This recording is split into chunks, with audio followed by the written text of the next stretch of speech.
বলুন, বাসা থেকে উযু করার দরকার আছে না নাই? আপনারা ফরজ নামাজ যখন পড়তে আসবেন, রিকোয়েস্ট করছি আপনাদের কাছে, বাসা থেকে অবশ্যই অবশ্যই উযু করে আসবেন। আসলেই পরে আল্লাহ তাআলা হজের সওয়াব, জান্নাত আল্লাহ পাক দিয়ে দেবে। পড়েন আলহামদুলিল্লাহ।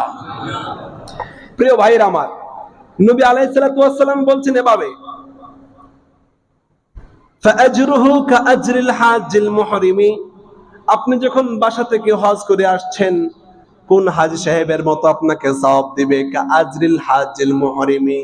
ইহরাম পরা অবস্থায় বান্দা লাব্বাইক আল্লাহুম্মা লাব্বাইক, পড়েন সবাই লাব্বাইক আল্লাহুম্মা লাব্বাইক লা শারীকা লাকা লাব্বাইক ইন্নাল হামদা ওয়ান নি'মাতা লাকা ওয়াল মুলক লা শারীকা লাক।